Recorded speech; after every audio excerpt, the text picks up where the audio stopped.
Hello, and welcome to Unity of Fredericksburg. My name is Linda, and I'm pleased to welcome all of you to the Unity of Fredericksburg weekly online gathering. At Unity of Fredericksburg, we are advancing the movement of spiritual awakening and transformation through unity, a positive path for spiritual living. We thank those of you watching on YouTube, live or later, and invite you to subscribe to our YouTube channel. If you're able to attend live, we encourage you to join us in the Zoom community room for the full Sunday morning experience, including music, prayer, and connection. Our weekly newsletter includes the Sunday service link, and you can subscribe to receive that on our website at uofva.org. For everyone local to Central Virginia, Unity of Fredericksburg offers a variety of fun and enriching in-person gatherings every month. Subscribe to our weekly newsletter at uofva.org for all the details. Our message and meditation today comes from Reverend Kelly Isola. As an ordained Unity minister, Kelly is a master at creating transformative retreats, rituals, ceremonies, alternative services using music, storytelling, laughter, tears, and meditation as catalysts for spiritual transformation. She also facilitates board trainings and leadership development workshops and retreats. Kelly is sought after as a captivating, funny, inspiring, and charismatic speaker and teacher.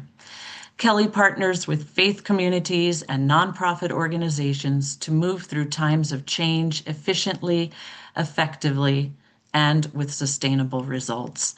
We're delighted to have Reverend Kelly as our speaker today. And now, here's Reverend Kelly. Thank you. And I think I said this last week, but anytime somebody reads your bio, it's always amazing to hear yourself read back to you. Because I wrote that, and that was pieces parts taken from a much longer bio. In fact, I have I probably have at least 20 different bios that are different lengths and for different audiences. So I never know what I'm going to get, which I think is really a good thing. Um, Although I know lots of people don't really enjoy the mystery and uncertainty.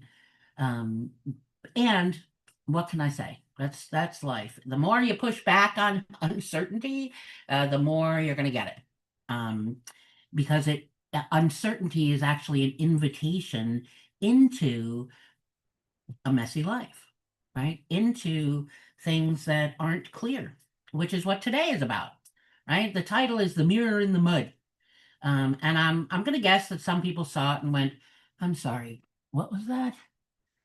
Last week was when our tears feed the world. And so today is it actually was a two-parter. I hate to call it a series. A series seems like it should be longer than two pieces. But last week was they're both about water, but in very different ways. And they're both about generosity, the principle of generosity, and in different ways. So last week, when our tears feed the world, and then this week, the mirror in the mud, we're going from tears to mud, we're going from water to earth. And the invitation is to honor the messy and the miraculous ways that we move through our human life. When we stop sort of resisting our tenderness and our imperfection. Yes, we are imperfect. I know some unity people, they like to say we're perfection. Certainly the divine nature has a perfection aspect, but I have sort of jettisoned the word from my vocabulary, in large part because what I've seen over the years is people get attached to perfection as though it's something to attain that you never will. And what happens is you miss out on the glory and the fabulousness of the imperfection, of the messy, miraculous things. And so you discover in every single drop of water and every speck of soil, you find and you can see your inherent goodness, your inherent divinity. And so this today is the mirror in the mud was, that you can see in the water reflects the sky after it's been stirred up. It's like you have to wait for the stirred up to settle, and then you can see the reflection. Then it becomes a mirror. So the idea is that when life feels messy, our reflection of our inherent divinity does become clearer. The mud is not the failure, it's the material through which we learn to see. Let me say that again. The mud is not the failure, right? It's the material through which we learn to see. Chaos always precedes clarity. Always. Always, always, always. Chaos precedes clarity. Our inherent goodness, our true nature is revealed when the soul stops trying to keep the water still. Right? How often do we try to, oh, there's chaos and you know, this, henny penny, right? The sky is falling, the sky is falling. And when we try to stop it, that's when it doesn't work. You have to allow the water to get still on its own. It doesn't mean you just sort of sit and wait and you're at the mercy. There's certainly what we do is we care for ourselves through the chaos. We care for ourselves and others through the mud. And then it's less about the mud and seeing the mud as a failure and more about how do I respond to the mud? How do I respond through the mess? So that the mud really becomes the material through which we learn to see. So if you remember nothing else from today, remember this. Sometimes you have to stir the waters to see your true face. Sometimes you have to stir the waters to see your true face. Because sometimes we do. Sometimes we get into ruts. Sometimes we get into, lots of thinking where that we're no longer questioning. We just like, okay, that is what it is, rather than saying, well, is that, is it? So sometimes we have to stir the waters to see our true face. So last week, when I talked about, when our tears feed the world, it was using tears as nourishment. And today, using mud as revelation. So they sort of form this, it's called a poetic diptych, which means they're kind of opposite, but they hang on to each other. So one is about flow, right, the water, and the other one's about reflection, and one's about surrender. You often see it like within pieces of art, kind of these opposites, but they're hanging out with each other. So one's about one's about flow, the water, right? And the other's about reflection, which is our mirror in the mud. And I don't know about you, but growing up, and I will confess even today, I love watching puddles after the rain. I love being in puddles during the rain. And especially if they're muddy. Um, there's just something, and then you go out. If you go out to the puddles and you stand in the puddle, you squish your toes. If you've never done that, then you need to go do that. Like put that on your bucket list. That's a necessary experience. Take your shoes off, go out your bare feet, and find some mud somewhere. Just squish your feet in it. There is nothing else like it. Um, and that's what I loved growing up. It's brown, it's murky, it's like, okay, I don't know what's underneath there, and of course, where I grew up, there could be any number of things under the mud. Some toads, maybe a couple snakes, some grasshoppers, some newts, but you're a kid, so you don't, all those weird animals and insects, you don't care. They're just part of the what looks messy and brown and stuff to squish your toes in. And then of course there's the mud pies, right? I was very good at making mud pies and I would find daisies to decorate the mud pies. I'm hoping there's at least one person listening that identifies with that. And what I discovered is if I stood still long enough, because mud often, when you stand in it, there's the water in there. There's usually puddles of water, mixed with the mud. It isn't always just mud with no water. But if I stood still long enough, I noticed that the surface would would be still. All of a sudden, that water would settle, and then suddenly the sky. Like I could look down, I'm like, oh, there's the sky. And looking down and there's the sky and there's the clouds and oh, there's me, in the very mud that I had just decided was dirty and murky and had bugs and snakes and icks, but still wanted to mush my toes in. But there I was. There was my face reflected back at me in the very mud and the muck that I had judged just, a few minutes before. So when life feels stirred up, right? I know mine does, especially now in the world that we're in, and this every day something new, right? Every yesterday, the day before, all the clergy that got arrested for trying to help, uh, detainees in ICE facilities. That is life stirred up for me. So when everything, when things outside are stirred up, and then that makes things inside kind of chaotic or clouded, because that incident does that for me as a fellow clergy person, um, that's often when the reflection of our true nature begins to start to shimmer through, right? It's the mirror in the mud, right? When life stirs up, outside, it's chaotic inside, and then we pause. Our true nature does slowly begin to shine through. Sometimes you have to stir the waters to see your true face. So, what does that mean? The mud, mirror in the mud. Well, the mud's the metaphor, in case you hadn't figured that out yet.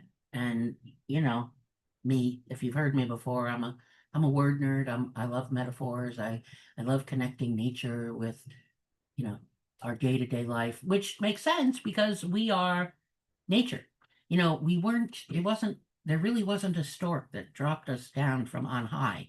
Like everything else in our natural world, we grew up out of the dirt, through the mud, just like the lotus coming up through the mud.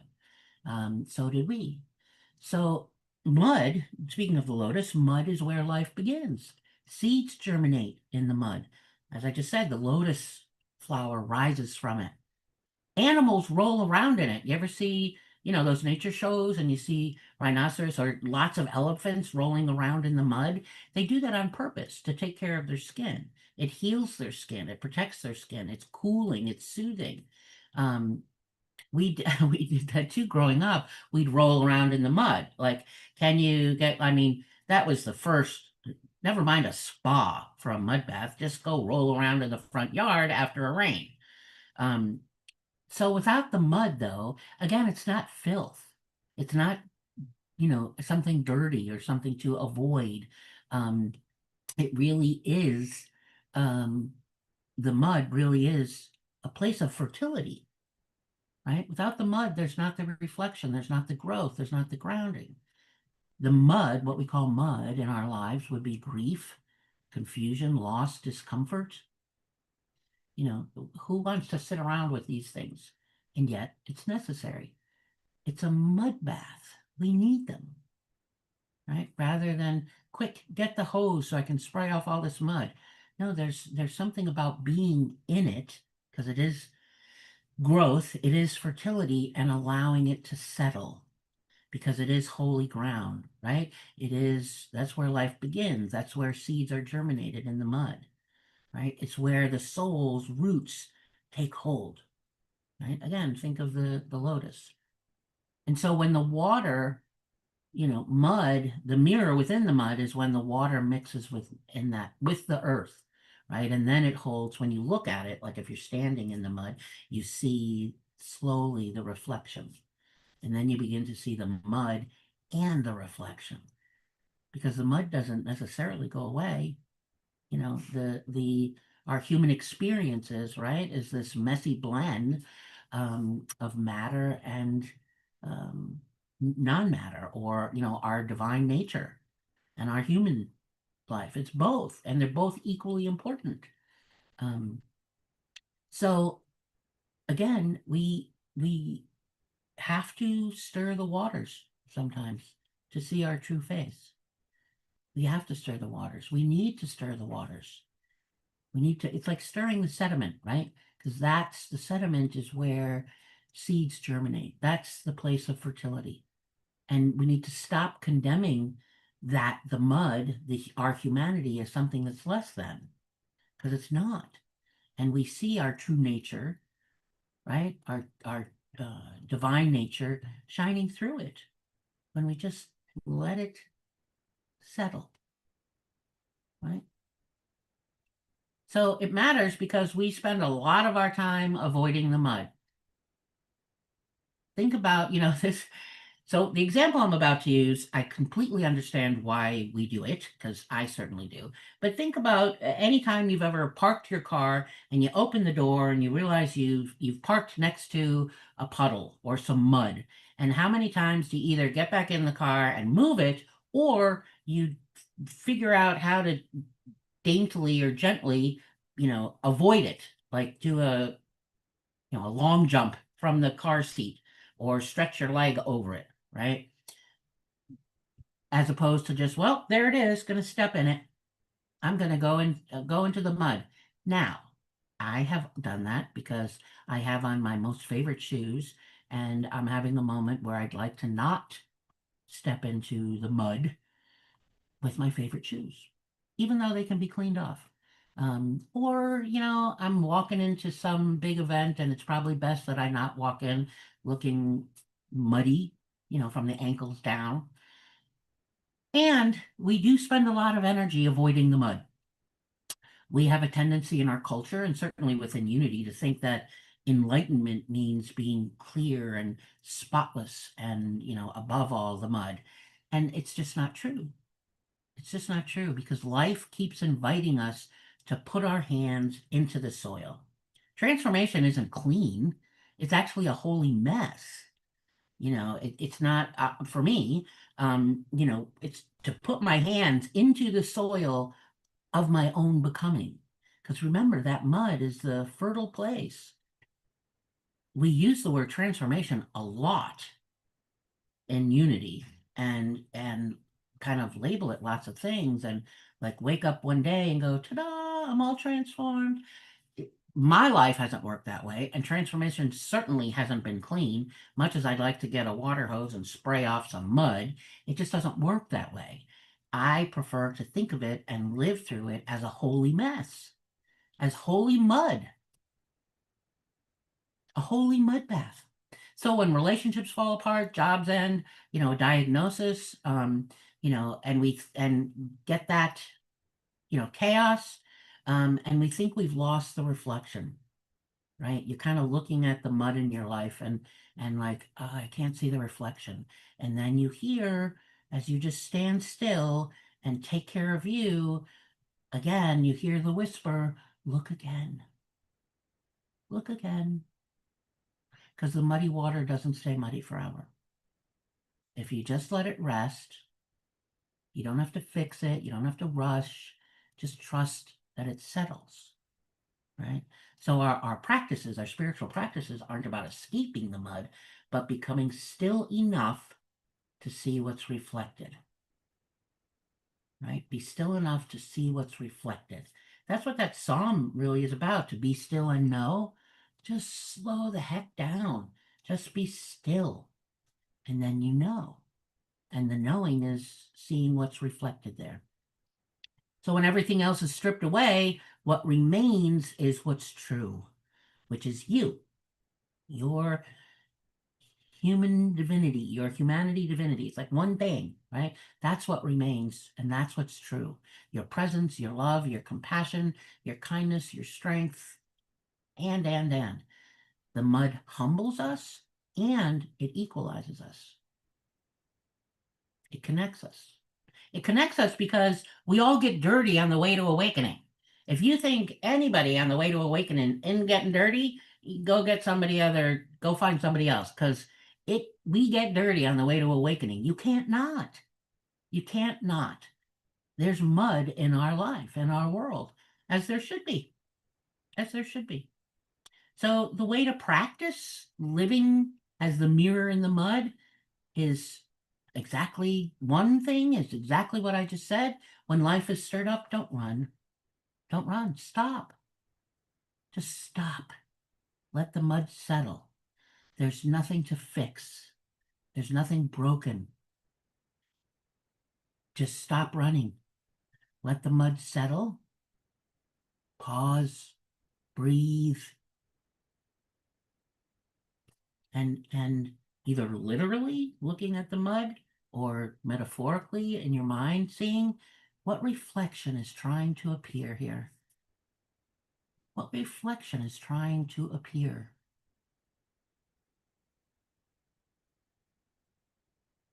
Something else you could do is, I'm sure none of you have ever judged mistakes or setbacks, right? I'm sure nobody, maybe it's just me, nobody else here, I'm sure, looks at you like, oh, yeah, that didn't work out. Oh, could have done that better.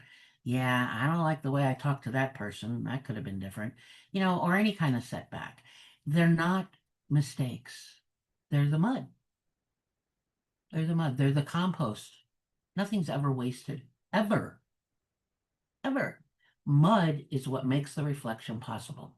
Not despite the mess, but because of the mess. So reframe the mess as material. Reframe the mess, the mud, as the mirror, right? And if you just slow down long enough, what reflection is trying to appear? And it's you. That's the reflection. You also can be a mirror for someone else. When someone else is in their mud, resist the urge to clean them up. Resist the urge to get the hose and wash off the mud. Leave it alone. Just hold a mirror, reflect their light back to them. Myrtle Fillmore said, co-founder of Unity, said, as you learn to see the fullness of God's life and love and power and substance in others, you will know that you need not pour out your own for them. You will have the knowledge and the light to call their attention to what they have and to prompt them to use it. So all of that, you will know what you need, and you don't need to pour out your own for someone else, but you'll have the knowledge and the light to call their attention to their mud, and that they have the power and the capacity to be still, right? Prompt them to use their power, their strength, their faith to be still until they see the reflection. So in a spiritual community, we don't pull one another out of the mud. We just remind each other that there's a sky in it. There's a sky within the mud. It's not an either or. I can't see people, so I'm hoping this makes sense. I'm assuming it makes sense. You know what? Worst case scenario, it makes sense to me. Um, so I want to do before I do I'm going to do a little very brief meditation, but I want to do a responsive reading. So I'm going to pull up a screen. I'm going to speak a statement, and then a statement will show up on the screen that I would like you all to say. You can have your microphone on or off. I happen to love the cacophony that sounds like, because it sounds like a cocktail party. You can't understand what anybody's saying, but there's a bunch of voices. But you get to decide microphone on, microphone off.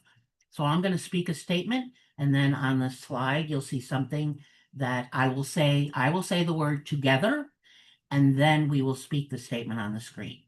Okay, so let me just say that one more time. I'm going to bring PowerPoint slide up in a moment.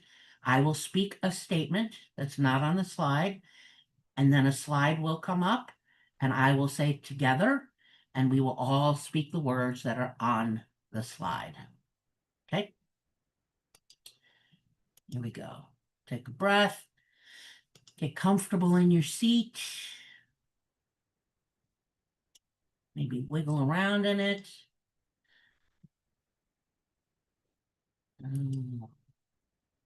Take another deep breath.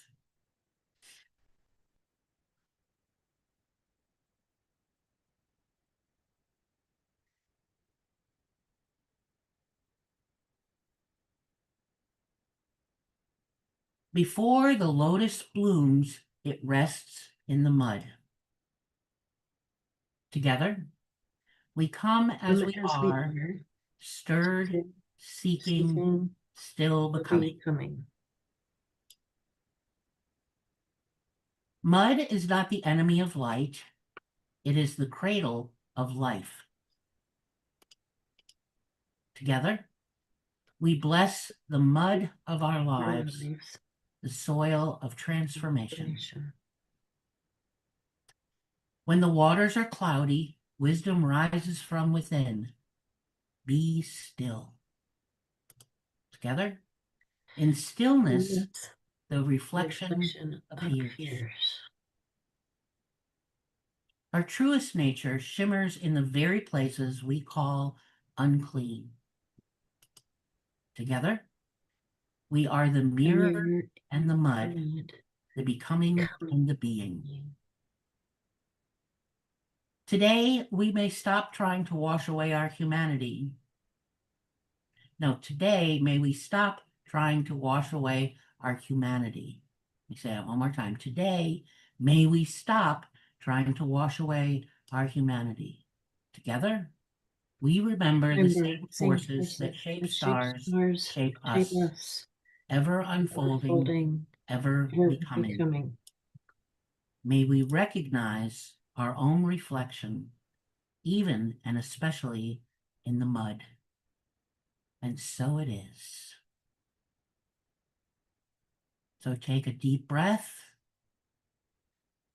Feel your feet on the ground, on the earth, knowing that underneath the floor or the house or wherever you may be, your feet are on a surface, remembering that the same earth that once was mud, that once held the first stirrings of life, your feet are on.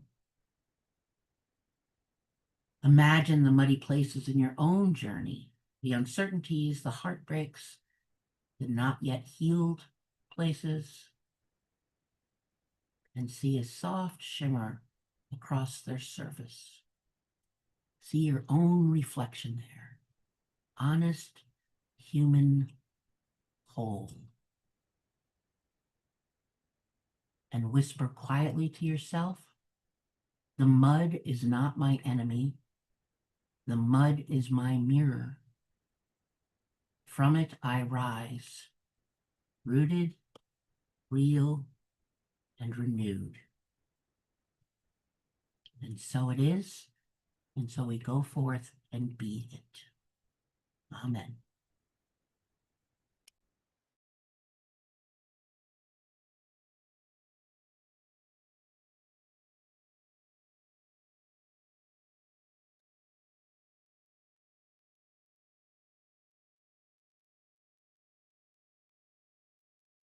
Thanks for watching the weekly broadcast from Unity of Fredericksburg. Visit our website, uofva.org, to learn more about our mission of spiritual awakening and transformation, and support our ministry with your financial donation. Thanks again for watching, and see you next time.